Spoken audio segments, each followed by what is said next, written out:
This is nice. I've been doing stand-up for 20 years. Started off doing quirky little venues. And just look how far I've progressed.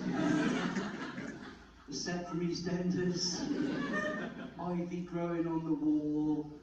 No, this is nice, and this is really nice coming up to Worcester. And I don't do audience participation, but I was interested the fact that the skinniest man in the room, when he asked you to move to the front, you said, well, I've sat at the front for the past 2 to 3 times, and he said, just move to the front, all right, and you're there, and you're in the army. You didn't put up a fight either, which is fantastic, that's brilliant. And what do you play as a musician? I sing and play bass guitar. Okay, so I'm a drummer, so you fucking hate me, probably. So you're a proper musician. Are you in the same band? No. So what is going on with your look? Because you're sort of on the upper end of older, but trying to look like someone out of Oasis in a basic. And it's not fucking working. The size of that watch is so big you can't even get your sleeve over it. You're going to get hooked on the way out, aren't you? So I don't do audience participation. I don't do audience. But Dave, it was nice that your lovely wife partner. Is it Dave? What's his name? Well, yeah, there's only one bloke saying actually. But whatever your name is, you put up a massive fight to not sit in the front, didn't you? Because these two came in straight away. Yeah, we're going to sit there. You, no problem at all, did you? You were absolutely fine. And you're going, get in now. And he's out the back, just having a fag, doing his best to stay out there with Kev at the back. You two associated, because Kev, you said if I sit out here, you'll be safe. You fucking won't. You won't be safe. And what is going on? What is your look? Because we've obviously got the Oasis boys at the front. And I don't know what to make of you as sort of like the punk skinhead rocker with a dog chain. What is going on? Is this like you three have got together and think, fuck it, we've got a middle-aged crisis going on. Let's just go with something absolutely ridiculous. We'll sit right in the front row because we'll be perfectly safe then. And then, yeah, I think the rest of you, I haven't got anything to say about you, to be honest. Boring. I'm leaving you alone because I thought, can I have a go at her? But you look like such a strong woman. You just rip me to bits. And if you want to heckle, I know Alex said don't heckle, but I couldn't give a fuck. You can heckle as much as you want. I might be little, but I'm vicious. All right. So that's all that audience participation, which I don't do out of the way. So I should tell you, I am an award-winning stand-up. So I'll wait for you to finish. It's fine. I'll tell you that. No, it's fine. You don't have to apologise. I am an award-winning stand-up. Right, okay. It is not as glamorous as it sounds. Okay. This year I did the Leicester Comedy Festival. I won the Silver Stand-up, which is basically a competition, and to qualify you've got to be over 55. That's it. No upper age limit. There was 13 of us backstage. It was like God's waiting room for comedians. One bloke sat in a chair, eyes closed. We didn't know if he was asleep or dead. Somebody said, do you think we should wake him? I was like, oh fuck it, it'll increase our chances. And I did my bit, it's 5 minutes, and I won it, right? But yeah, no, it's great, fantastic. I phoned the wife, I said, you know, never guess, after 4 years of trying, I finally won. She said, oh, that's fantastic. What have you won? Right, now you will have deduced from her accent that I am in fact married to a lady from Bangladesh. So I said, I've won a trophy. She said, anything else? No. 2 hours later, I'm back home in Gloucester, walk in, showed her the trophy. Did you win anything else? No, just this trophy. Okay. I have googled the website, right? When were you going to tell me about the £500 cash prize? I was gutted, right? Because I had that earmarked for a special night out, and she ruined it and said the thing is, like, you should always tell the truth. That's fine. End of April, she was on a cruise for 7 nights. On the Wednesday night, she phones me and asks that question. No bloke really wants to answer. Are you missing me? And I thought back to what she said about always telling the truth. She was like, fucking no. And she was horrified. She said, well, I bet the dog's missing me. He wasn't. He was absolutely loving it. Like, he was sleeping with me every night. We were down the pub every night. He was eating crap food. He said, has she got to come back? I said, yeah, unfortunately, he said, but this is so much better, just you and me. And I said, yeah, I know, but she has got to come back. And the competition was 2 days after Valentine's Day. And we did celebrate Valentine's Day.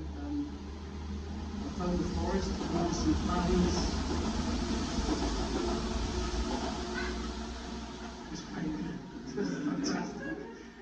My comedy career, I've never been interrupted by fucking train. It was fantastic. And I ordered these flowers, and they said, do you want a card? I said, yeah. And she said, what do you want on the card? I said, I'll just put to Lynn, love Nick. She said, do you want a kiss on the bottom? I said, that'd be fantastic. She said, no, I meant on the bottom of the card. I said, yeah, I know. I'm a comedian, I was just making a joke. And quick as a flash, she said, I bet you don't get many gigs, which I thought was quite harsh.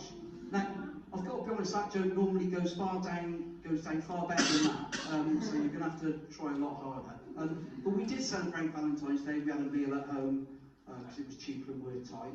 And we were sat down, and she said, "Can you remember how we first met?" I don't know, it was a long time ago. So when you had an advert in the Lonely Hearts column, in fact you had two. Did I? She said, yeah, but I only replied to one. Why was that? She said, well, on the other one, you put your height on it. I didn't realise she was heightless. I should have known, because about a week after we got together, I suggested a day out at Alton Towers, and she said, you wasted money on you, wasn't it? Really? And when we did get married, I came home one night and she said, can I ask you a question? I said, yeah, what is it? She said, how do you feel about being only 9 inches taller than the largest emperor penguin ever recorded? She fucking Googled it. She Googled it. But no, I've been married to my wife of 21 years. I mean, by that, I don't mean I'm married to a 21-year-old. That would be fucking heaven. But we've gone through the same routine for the past 21 years. She goes up to bed, I come up to bed. Have you locked the... No, have you turned the TV off? Yes. At the wall? Yes. Have you locked the back door? Yes. Have you locked the front door? Yes. At the bottom? Yes. At the top?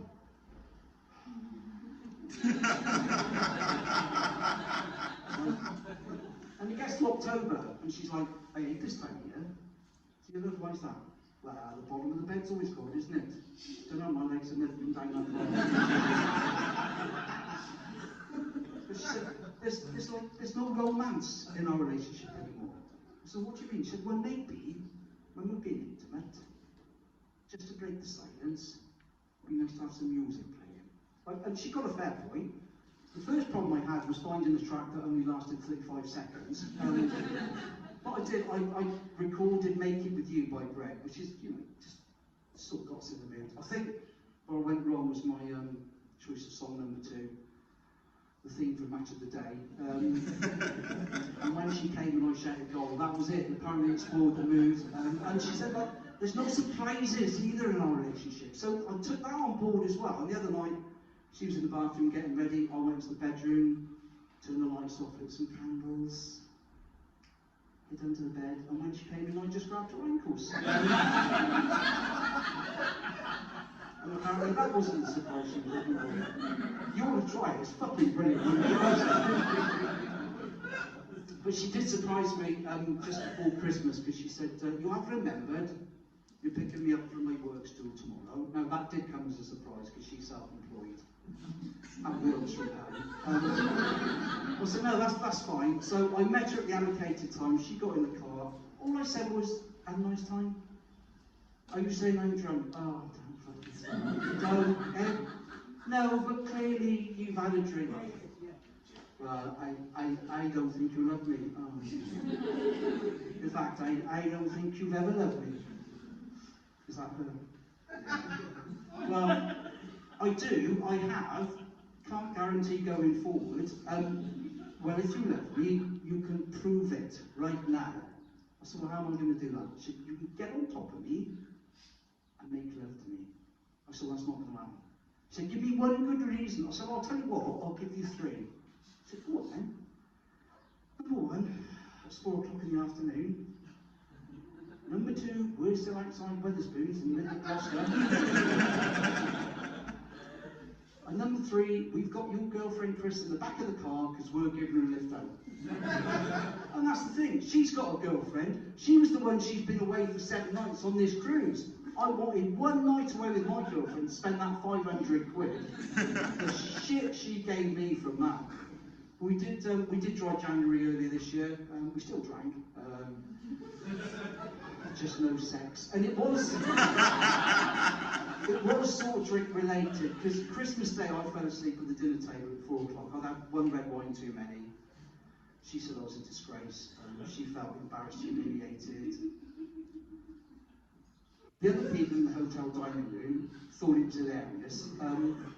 But it did sort of prompt me to thinking, New Year's resolution, I need to maybe change my ways, stop drinking, and be a better person, because I'm quite irritable and angry. And I thought, I need to calm down, I need to be nicer, but I don't mind telling you I've got issues. Well, let's call them by their proper name, shall we? Fucking stepchildren. They're not even kids, they're like 39 and 40. I mean, one's alright, the other one's absolutely mental.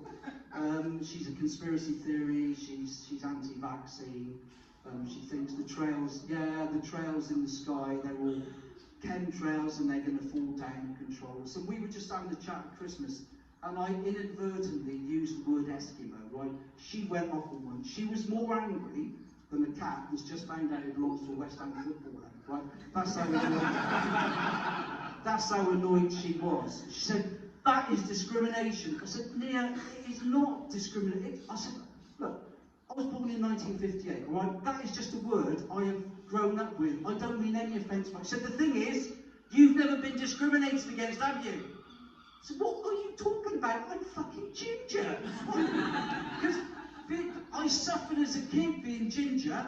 The name calling was atrocious. Copper knob, Duracell, ginger nut, you little ginger wanker. And I can remember saying, Dad, just leave it out. I was only thinking of my dad the other day, actually, because as a kid growing up in the 60s, we used to love watching wrestling on World of Sport on a Saturday. And afterwards, we'd always have a play wrestle, and I'd always try and pin him down, and at the last minute, he'd always lift his arm, and he'd never let me win. And I think he was trying to teach me a bit of a life lesson in, never give up. And I can remember the elation when I finally managed to pin his arms down. Oh, it was fantastic. To be fair, he was 88 and in a care home. Suffering with brittle bone disease. But it wasn't just my dad. I came home from school, I can remember it now, January 1965, I was 5. I said to my mum, Mum, all the other kids at school were talking about the Christmas presents they had.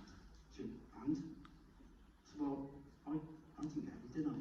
She said, no. That's a very good reason for that. I said, what is it? And she looked me straight in the eye and said, Santa don't stop for ginger kids. To be fair, it was pretty good advice, because I've had 2 ginger kids. I've not spent a penny on them. So I've mentioned I'm getting older, and I got to 50, I could deal with getting to 50, that was all right. Because when you get to 50, you get bombarded with leaflets of free life assurance. That's all right, you can deal with that. When you get to 60, slightly different thing. Funeral plans. Right, that's all you get. And I know a little bit about funeral plans, because my mum died in 2019, and she had a funeral plan with the co-op, and I had to go in and talk to them about it. And I went in, and the lady said, do you know about funeral plans? I said, well, no, not really. She said, oh, they're fantastic. She said, so, how old are you? I said, well, I'm 63 now. She said, oh, well, you should start thinking about it, because you haven't got long left. It's great, isn't it? And she said, so basically what you can do is you can plan your own funeral, you can have what music you want, you can have the venue, you can put money behind the bar, you can choose what food you want, you can have a disco, you can have a band. And by the end of the conversation, I was actually looking forward to dying, to be honest with you. But Mum, she did die in 2019, she had dementia, and there may well be people in this room who've got people who are suffering with dementia. And this next bit isn't to take the piss, but it is just sort of raising awareness of what it can be like. And Mum said, when I go, will you talk about me? I said, well, not really. She said, well, I've never seen you do stand-up, so it's just a bit of a way of keeping my memory alive. And I said, oh, okay, so she's given me the green light, so fuck it. So people with dementia, they have certain traits, right? They get paranoid, they think people are in their houses. They lose things, they don't really lose things, they just put them away and they can never find them. And they tend to wander. Okay, that's the three things. Mum had all three. I went round, around about 1974, she was an alcoholic in the younger days, right up until 1974 when I was about 15. And then she suddenly stopped drinking, turned to Catholicism, and that was her saviour, to be fair to her. And after that, she would never hear a bad word said about anything about the Catholic faith. So I'm round there one Saturday morning. You all right, Mum? Yeah? You had your breakfast? Yeah. Okay, so the nuns gave it to me. The nuns, yeah, so when I woke up, there were 3 nuns sat next to my bed. There were no nuns, but you can't argue with somebody with dementia, you've just got to go with it. Okay. So, these 3 nuns, how do you think they got in? Well, I don't know, they probably came in through the window. But that isn't as stupid as it seems, because she lived on the ground floor flat. Okay. But the window's locked, so they probably didn't come in through the window, did they? Well, I don't know. Okay. You know those keys that you keep losing? Yes? You don't think the nuns have stolen them, do you? They're thieving bitches. She did wander, and the last time she wandered, she was picked up by the police, taken to Gloucester Hospital. And when that happens, the police assign a safeguarding officer. And they phoned me and they said, we need to come and see your mum, make sure she's all right. Can you meet me in the hospital at 6 o'clock? Yeah, that's fine. So I met this guy, I can't remember what his name was, and we were just chatting on the way out. I said, so how long have you been involved in safeguarding? He said, to be honest, I've only just sort of come on board. I've not been in the police 20 years, but I've only just taken this role on. I said, okay. One piece of advice, don't believe a fucking word she tells you, right? So we're in the room, in the ward, there's about 8 beds. She's in the bed here, and it's quite quiet. It's September, dusk is settling, there's families milling around, quite quiet, they're all chatting. Come in, Mum's laid down.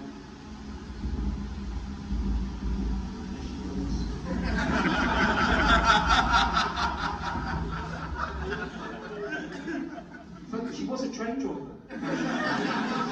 She wasn't. Hi Mum, you alright? Yes, who's this? I said, this is PC so-and-so. Have you come to arrest me? He said, no, Gina, I'm come to arrest you. Well, have you come to arrest him? No, why would I arrest Nicholas? Well, he murdered his brother. No, I said, Tim died in 2009. Do you remember he had heart disease? Do you remember that? You would say that, wouldn't you? And of course, they've only just let him out of jail. This policeman looked at me. Have you just come out? I said, no. Remember what I said? No. Just ignore it. By now, everyone in the ward had stopped talking. They were fucking listening to her. Silence for about 2 minutes. They're all waiting to see what she comes out with. And then she just comes out with the classic. And of course, he made me have sex with her before we were married. This one woman across the road said, that is disgusting. I said, look, we're going, come on. I grabbed this box, so I can't deal with this anymore. We're going. As we're walking out, under her breath, she says, it's that poor dog I feel sorry for. We get outside, and the policeman said, so have you got a dog? I'm like, well, yeah. Oh. So that bit's true. Anyway, you've been a delight. Thank you very much for listening.